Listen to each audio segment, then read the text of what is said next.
Share में चलने पर एक बार फिर आपका स्वागत है। दोस्तों, आज हम अबान इंटरप्राइजेज के शेयर पर चर्चा करेंगे और जानेंगे कि जो उसका शेयर मात्र 34 रुपये 30 पैसे मिल रहा है, क्या शेयर सस्ता है या महंगा है। सस्ता है तो कितना सस्ता और महंगा है तो कितना महंगा है, और इसमें इन्वेस्टमेंट करना चाहिए या नहीं, सारी जानकारी आपको इश्यूड मिलेगी। पहले हम इसका डेटा जानेंगे, उसके बाद इसकी सारी कहानी। एक चीज़ और बता देता हूँ कि एक इस नाम से आपको, अबान के नाम से आपको करीब 12-13 कंपनियाँ मिलेगी। कुछ कंपनियां शेयर मार्केट में लिस्ट है, कुछ कंपनियां शेयर मार्केट में लिस्ट नहीं है, लेकिन इनके मालिक एक ही है, अभिषेक बंसल इनके मालिक है। करीब करीब 1985 से ये कारोबार कर रहे हैं और हर क्षेत्र में इनका कारोबार फैला हुआ, चाहे वो कीमती धातुओं का हो या अनाज का हो, कृषि का हो, जीन्स का हो, शेयर ब्रोकिंग का हो, कई तरह के बिजनेस फैले हुए इनके।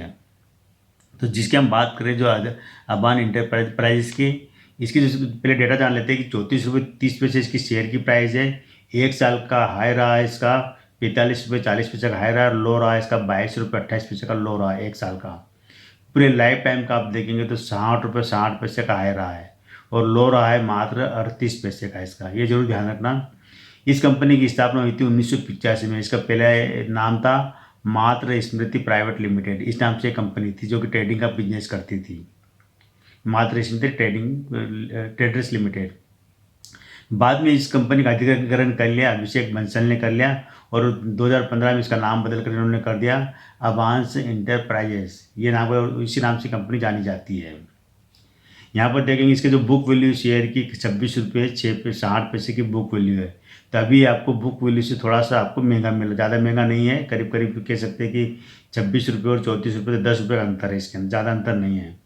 इसका सेक्टर पी इसका 23 रुपये का है। ठीक है, कोई बहुत ज़्यादा नहीं है, बहुत बेकार भी नहीं, अच्छा है। आर ओ सी इसका 10.70 पैसे का है, तो आर ओ सी भी ठीक है। आर ओ ई इसका है 5.08 का, यानी कि आर ओ ई जरूर थोड़ा कम है, लेकिन आर ओ सी इसका 10.7% का ठीक है। यहाँ पर होल्डिंग की बात करेंगे तो प्रमोटर के पास 74.56% की होल्डिंग है। एफ आई एस के पास इसके अंदर 12.26% की होल्डिंग है और पब्लिक के पास 13.18% की होल्डिंग है, यानी कि यहाँ पर डी आई एस की होल्डिंग नहीं मिलेगी आपको। शेयर पूंजी के रूप में बात करें तो इनके पास जो 14 करोड़ का शेयर पूंजी है, रिजर्व इनके पास 172 करोड़ का रिजर्व है, कर्ज इनके ऊपर 155 करोड़ का कर्जा देना है, अन्य देनदारियाँ करीब करीब 105 करोड़ की है। अगर देखे जाए तो ये कंपनी का जो कर्ज देखा जाए तो 1 रुपये के मुकाबले करीब करीब 60-65 पैसे कर्जा इनको देना है, ज़्यादा कर्ज नहीं है। ये कह सकते कर्ज मुक्त भी कह सकते हैं आप। टोटल देखे जाए तो इनका 445 करोड़ रुपये का बैठता है। इसके अंदर जो संपत्ति इनके पास अचल संपत्ति 3 करोड़ की अचल संपत्ति है और 117 करोड़ का निवेश है। अन्य इनके पास जो संपत्ति है वो 324 करोड़ की है, यानी कह सकते हैं कि इसका जो फंडामेंटल बढ़िया है इसका। और सबसे बड़ी बात है कि इसका करीब जो मार्केट कैप 270-80, मतलब मोटा मोटा 300 करोड़ के आसपास का मार्केट कैप है। तो कंपनी कह सकते हैं कि एक तरह से माइक्रो कैप श्रेणी में आती है। ये स्मॉल कैप भी नहीं कह सकते, स्मॉल कैप के लिए जो क्राइटेरिया होना चाहिए उसमें नहीं बैठती कंपनी, तो माइक्रो कैप कंपनी है। लेकिन ये बात अच्छी है कि कंपनी डिविडेंड देती है।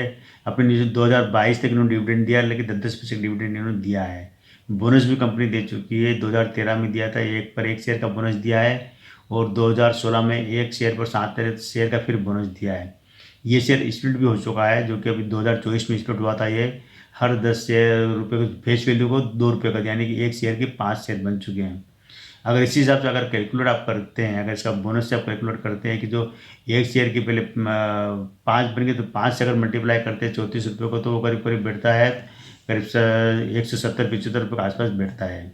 ये बोनस और जो स्प्लिट होता है शेयर, तो यहाँ पर क्या होता है कि शेयर की प्राइस कम हो जाती है उसी रेशो में और शेयरों की संख्या बढ़ जाती है। ये जरूर ध्यान रखना।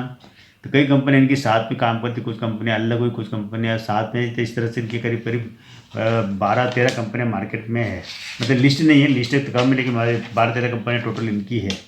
उन कंपनी का नाम मैं आपको बता रहा हूँ, एक एक करके आप खुद साइड में लिस्ट में देख लीजिएगा। तो ये Aban agri warehouse and logistic, ये कंपनी, ये इनकी अबान ब्रोकिंग लिमिटेड, ये एक नाम से एक कंपनी है। अबान कमोडिटी, ये भी एक कंपनी इनकी। अबांस फाइनेंस के नाम से भी कंपनी है। अबांस ग्लोबल ब्रोकिंग इस नाम से इनकी कंपनी है। अबांस ग्लोबल के नाम से कंपनी है। अबांस होल्डिंग के नाम से कंपनी है। अबांस इंटरनेशनल नाम के नामक कंपनी है। अबांस ज्वेल्स इस नाम से कंपनी है। Abans Middle East, Abans realty and infra, Abans security और Abans investment and managers limited. इनकी इतनी सारी कंपनियाँ है, सारी लिस्टें नहीं है, जरूर ध्यान रखना है इसके अंदर। एक इनकी आभास होल्डिंग भी है, उसकी शेयर की प्राइस अभी बहुत ज़्यादा है। ये जो मैंने कंपनियों के नाम बताए, इसमें से कई कंपनियां लिस्ट है, कई कंपनियां लिस्ट नहीं है, लेकिन मालिक एक ही है। और हम जिस शेयर की बात करें, आभास इंटरप्राइजेस, तो इसकी जो अगर देखते जाए रेवेन्यू की बात करेंगे हम, तो रेवेन्यू यहाँ पर हम देखेंगे, पहले 4 क्वार्टर का रेवेन्यू देखेंगे, सितंबर 2023, दिसंबर 2023, मार्च 2024 और जून 2024।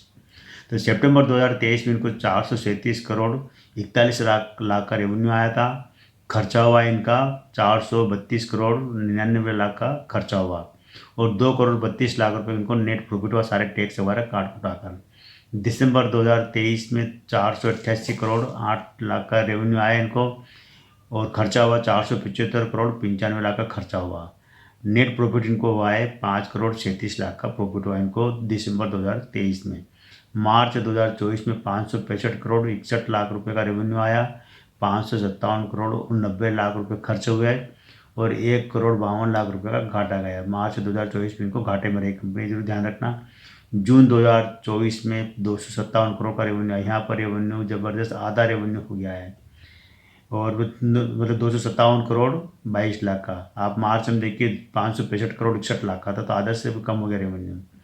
और खर्चा इनका 250 करोड़ 26 लाख का खर्चा हुआ, यानी कि खर्चा भी कम हुआ, और लेकिन प्रॉफिट इनको 4 करोड़ 44 लाख रुपए प्रॉफिट हुआ। देखिए रेवेन्यू कम आने के बाद खर्चे भी कम हुए और प्रॉफिट अच्छा रहा, 4 करोड़ 44 लाख का। कह सकते हैं कि ये केवल एक 2024 मार्च 2024 में एक बार इनको घाटे में रही, बाकी ठीक ठाक है। सालाना रेवेन्यू हम देखते हैं तो 2021, 22, 23 और 24, 4 साल का हम देखेंगे, तो 2021 में इनको 4057 करोड़ का रेवेन्यू आया था, 4027 करोड़ रुपये इनका खर्चा और 34 करोड़ का नेट प्रॉफिट हुआ इनको 2021 में। 2022 में 2881 करोड़ का रेवेन्यू आया, खर्चा हुआ 2853 करोड़, और नेट प्रॉफिट हुआ इनको 29 करोड़ का नेट प्रॉफिट हुआ है। 2023 के साल में इनको जो रेवेन्यू आया 1867 करोड़, यहाँ पर रेवेन्यू इनका जरूर 1000 करोड़ पर रेवेन्यू कम हो गया, खर्चा 1853 करोड़, खर्चा भी इनका कम हुआ, लेकिन प्रॉफिट देखा जाए तो प्रॉफिट भी इनका मात्र 18 करोड़ देखा तो करीब पिछले प्रॉफिट से 10-11 करोड़ रुपये कम हुआ प्रॉफिट इनको, ये जरूर ध्यान रखना। और 2024 में इनको 1771 करोड़ का रेवेन्यू आया था। रेवेन्यू इनको लगातार घट रहा, क्वार्टर में भी घटा और सालाना भी घट रहा है, जरूर एक सोचने वाली बात है। और 1741 करोड़ रुपये खर्चा हुआ और प्रॉफिट हुआ मात्र 10 करोड़। ये 2024 में आते आते कंपनी ढप हो गई, कह सकते हैं कि यहाँ पर कंपनी का रेवेन्यू बिल्कुल आधा से सालाना में देखो चाहे क्वार्टर में देखो, रेवेन्यू इनका आधा रह गया, खर्च जरूर आधा रहा, प्रॉफिट के मात्र 10 करोड़ के प्रॉफिट पे आ गए। अभी कंपनी करती क्या है, तो ये जो अबान इंटरप्राइजेस है, एक्चुअल में क्या कि इसकी स्थापना तो 1985 के आसपास ही हो चुकी थी। पहले इसका नाम था मात्र स्मृति ट्रेडर्स लिमिटेड। इस बात के आसपास की बात इन्होंने इस कंपनी का अधिग्रहण कर लिया था जो अभिषेक बंसल ने, और फिर बाद में इसका नाम बदल कर इन्होंने कर दिया है अबांस इंटरप्राइजेस, इस नाम से कंपनी को कर दिया है। हालांकि इनकी इस नाम से कई कंपनियां मिलेगी, अबांस के नाम से आपको करीब 12-13 कंपनियां मिलेगी। तो अभिषेक बंसल है, ये इंटरप्रेन्योर कैसे थे, मात्र 18 साल की उम्र में उन्होंने कंपनी की स्थापना कर दी थी, 18 साल की उम्र थी तब। और ये मुंबई के मतलब महाराष्ट्र की मुंबई से ही है, महाराष्ट्र कंपनी, लेकिन इनका बिजनेस देश में और देश के बाहर तक फैला हुआ है। कई तरह के बिजनेस करते हैं, एक बिजनेस नहीं कई तरह के बिजनेस करते हैं। ये शेयर मार्केट में भी बिजनेस करते हैं, ट्रेडिंग का काम करते हैं, ब्रोकर का काम करते हैं। इसके अलावा जो कमोडिटी का जो बिजनेस होता है, सौदे वगैरह काटना, ये काम करते हैं। इसके अलावा कई तरह के जो जीन्सों का व्यापार करते हैं, लोन देना वगैरह, NBFC ग्रुप में काम करते हैं, मतलब तमाम तरह के जितने काम हैं मतलब बाहर तक फैले, देश के बाहर तक बिजनेस फैला हुआ है। और सबसे बड़ी बात कि इनकी जो देखे जाए जो ज़्यादा टाइम हुआ नहीं है, करीब करीब 18-19 साल हुए। 18-19 साल में इन्होंने मतलब कह सकते हैं कि ज़बरदस्त अपने आप को एक बुलंदी को छुआ, कह सकते हैं। तो इन्हीं की कंपनी है जिसकी हम चर्चा कर रहे हैं, जो अबांस इंटरप्राइजेस। उन्होंने अपने आप को मतलब एक एक करके कई कंपनियों का अधिग्रहण किया, कई कंपनियां नई कंपनियां बनाई है। आज ये एक जाने माने बिजनेसमैन के रूप में जाने जाते हैं। लेकिन ये जरूरी है कि हम शेयर की बात कर रहे हैं, तो शेयर में इन्वेस्टमेंट करने के लिए आपको अगर लॉन्ग टाइम के लिए, अभी मार्केट में थोड़ा सा करेक्शन तो ठीक ठाक आया है, कल जो गिरा था मार्केट तो आज थोड़ी सुधार हुआ है। लेकिन अच्छे शेयर में इन्वेस्टमेंट करोगे तो आपको बहुत जल्दी रिकवरी आ जाएगी, बुरे खराब शेयर में करोगे तो रिकवरी आने में टाइम लग जाए या नहीं भी आए रिकवरी, ये कुछ कह नहीं सकते हैं। तो ये दोस्तों आज का वीडियो कैसा लगा ज़रूर बताना, शेयर कीजिए, सब्सक्राइब कीजिए। आज के लिए इतना ही।